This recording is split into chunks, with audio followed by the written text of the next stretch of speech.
and welcome back to another Money Tip Monday. My name is Lizy Hofer, and I'm a residential loan officer here in the Phoenix area, teaching practical money tips to help you make smart home purchases. Today on Money Tip, I thought I would talk about if I was a consumer or a potential homeowner or an actual homeowner, what would I be facing in today's market when it came to mortgages? Now, before I get into all of that good stuff, I do want you to like, comment, and subscribe to this awesome channel because I know you won't want to miss a money tip in the future. So for starters, there is all of this media attention on the Fed funds rate. So this is the rate that the Fed maneuvers when it comes to loaning money out to banks and businesses for overnight liquidity. Now, Fed funds rate has zero to do with mortgages, and I think that the national government needs to do a much better job of explaining that to consumers. So when we hear in the news that the Fed is keeping rates at zero, that is not mortgage rates. Mortgage rates are nowhere close to zero. Well, I guess that's subjective, right? Or objective. So anyway, but they're not at zero. Okay, they're in the 3s to 4%. And while that's still historically low, it is not at 0%. And I just wanted to make that very clear because that is probably the number one question I've been getting in the last 30 days. Now that I've explained the Fed funds rate, I think the next thing that I really want to get out there is about interest rates and the importance of shopping in this market.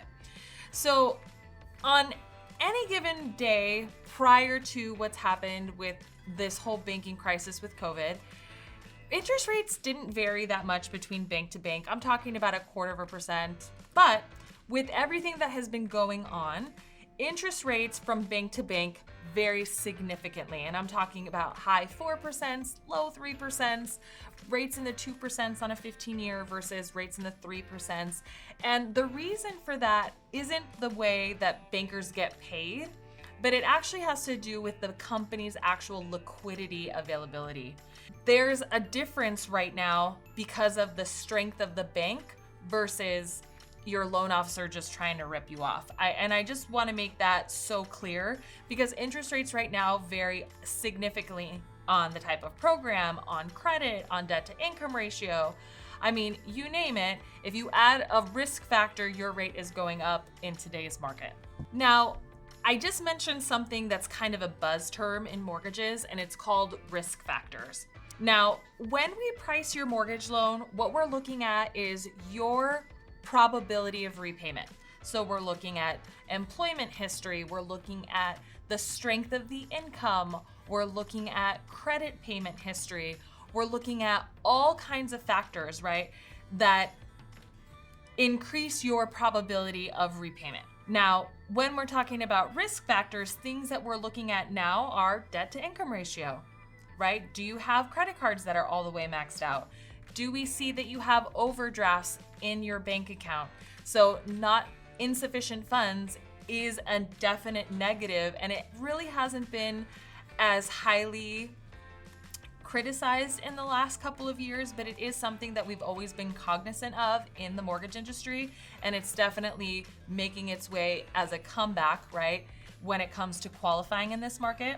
Also, large deposits, right? We're going to be looking at making sure that you're not borrowing money to pay your bills, right? So it's a very interesting time, but we're definitely going to be a lot more critical on how you've made your payments, any late payments in the last 12 months, right? We're going to be looking at any reason, right, that you might not repay.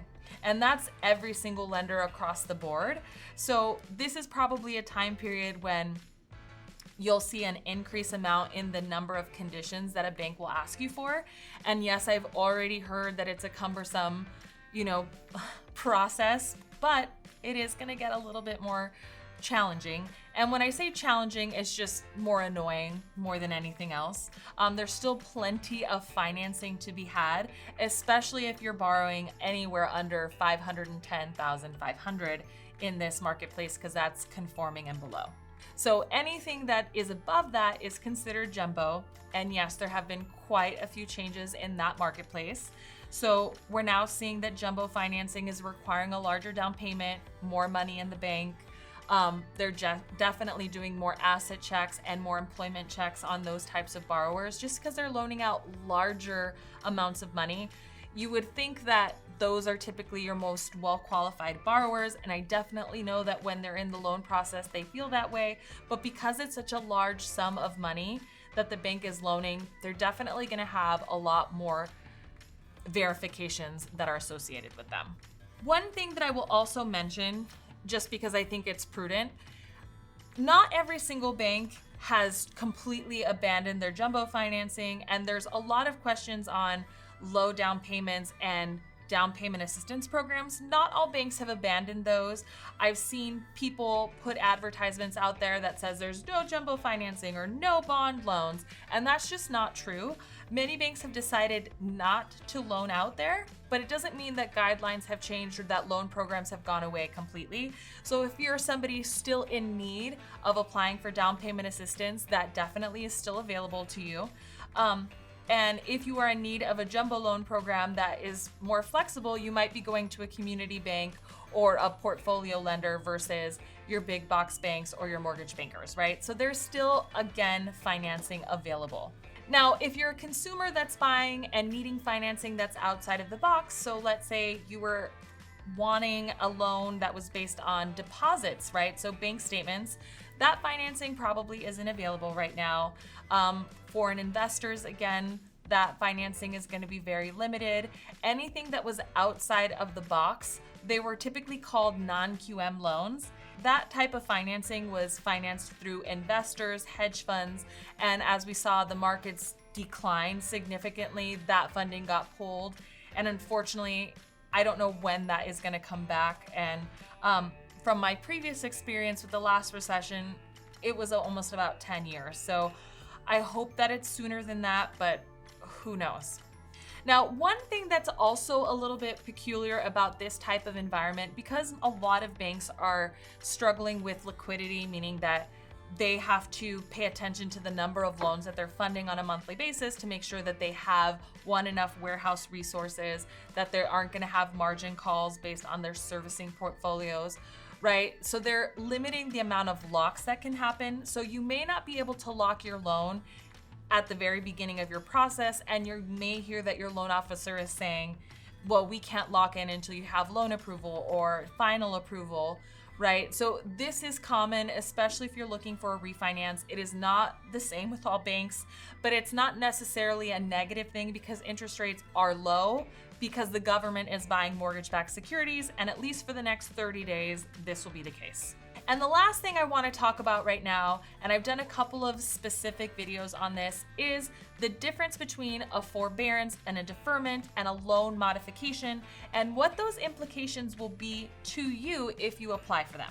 So I am just going to go ahead and say, for starters, if you are applying for new types of financing, a refinance or a purchase, do not do this with the intention of applying for a forbearance. Now, one, because a forbearance does not mean forgiveness, and it also does not mean deferment, and it does not mean loan modification. What it means is you are able to delay your payment, meaning that if you don't make today's payment, it's added to next month's, and if you don't make next month's payments, it's added to the next one, and you are up to 30 or 90 days of this, meaning that when that's up, you owe 4 payments. Now, unless you're going to get a windfall of cash or you're waiting for a big commission check that got delayed, right? This would definitely not be my suggestion, even though it doesn't have a credit impact to you, right? They're not going to report negative late payments against you. They are going to report that you applied for a forbearance during this time. And you do have to apply if you actually need it. It isn't just something that's guaranteed. Otherwise, you will get a late payment on your credit report. But when you apply for things like a forbearance or a modification, right, they do have an impact on your ability to borrow money in the future. Now, they haven't made those guidelines very clear to us, but they have said, right, in the past, when it came to short sales and foreclosures, right, you were prevented from getting financing for 3 years up to 7 years. And with modifications, it's typically a year to 2 years, right? So we want to make sure that you're not just doing this frivolously, because you want to plan for the future. And if you can make your payments, you should. Now, if you are somebody who has been impacted by an employment-related issue, there are options for you. There's a department called loss mitigation at most companies. You can phone them and talk to them about what your options are for a loan modification. Now, deferments, forbearance, and even modified payments are all considered loan modifications. A deferment is when they add the late payment to the end of your mortgage term. Now, the consequences with that are typically penalties, and you pay interest on the total amount that you owe, so you're gonna end up paying more interest in the long run.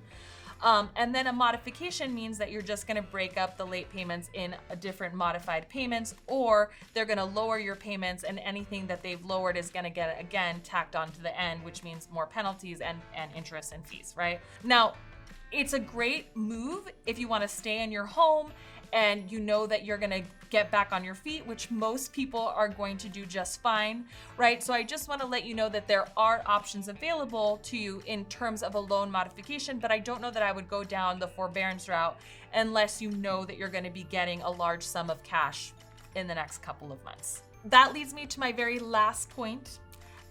People that are currently on furlough or they're having their employments impacted right now and they're in the process of refinancing or purchasing their properties.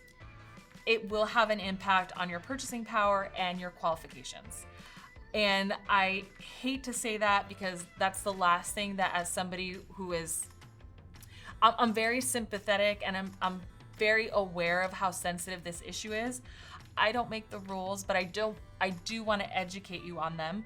If we cannot rely on the income, they don't allow us to include it. And so these are things like bonus, overtime, shift differentials, right? If we can't count on it, even though you've earned it historically in the past, they won't allow for us to use it.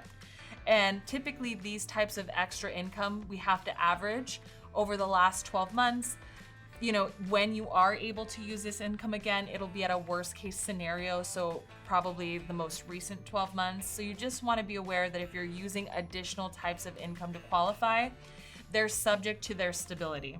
The same thing with your self-employed. So if you're a small business owner, during these days, we're going to want to make sure that you're still working. You know, there's a variety of different ways that investors are doing that. They're asking for invoices, they're asking for current receivables. You know, if you are not currently able to provide a P&L, I mean, these things might prevent you from purchasing. And again, we have to average your income whenever we're using self-employment income to qualify you. So I do just want you guys to be aware that these things will hurt. Now, if you are just a salaried or hourly employee, not counting on anything, and you are furloughed or you had a job loss, so long as the job gap isn't 6 months or more, once you're able to start working again, we can use that income, right? So I just want you guys to be aware that yes, I am aware that these types of things will have an impact on your purchasing power and your refinancing power. I just want to educate you on what that information is. And if you have more specific questions, I'm happy to answer them. I really do take time every weekend answering emails, answering questions, going over people's scenarios, you know, even when I'm not the lender on them. So just know that I'm here to help. I'm here to be a resource. And I want you guys to have the most successful transactions that are possible. So if you need anything, know I'm here for you. I hope you guys are staying safe and healthy, and just know I'm here for you. So until next week on another Money Tip Monday.